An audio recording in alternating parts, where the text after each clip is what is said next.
A reading from The Knave of Hearts by Elizabeth Boyle, in the style of Christopher Walken.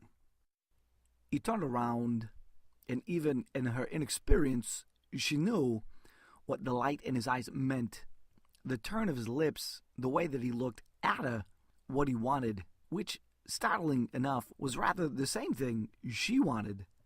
His hand slid around her waist, his fingers curving around her, guiding her closer, while his head began to dip down. He was going to kiss her. Protest, push away, don't do this. Her sensibilities raged. But in the face of the storm inside her, their disapproval was drowned out by the wayward hammering of her heart. Her need to know, whatever was it like to be kissed? However could she have this on her list if she didn't know the truth? Yes, kissing Tuck Rowland was a practical thing, a necessary evil. At least, she told herself for the next half a second, for then he kissed her, and the deed began, in the touch of his lips, in the warmth of his Madeira-laced breath, intoxicating her.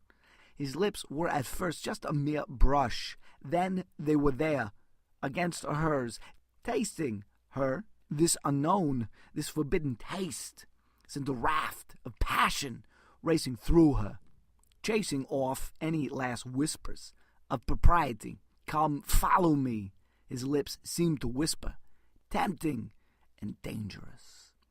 So she did follow him. Lavinia no more. She was suddenly Livy, alive and lovely, and passionate, oh so passionate.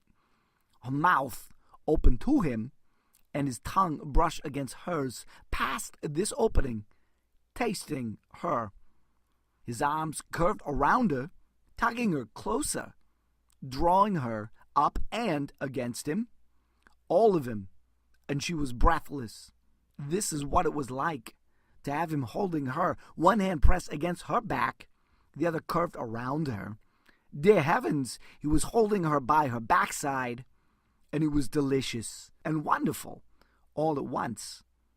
She clutched at the front of his jacket and barely gave a thought to the buttons there, and she wondered there in that moment if they were hanging on by a thread, as she seemed to be doing, dangling over an unknown abyss as her breasts and that spot between her legs tightened, throbbed, and ached to be given the same indecent attention that he was paying to her mouth, kissing her, deeply exploring her. Tune in next time for another installment of The Knave of Hearts by New York Times bestselling author Elizabeth Boyle.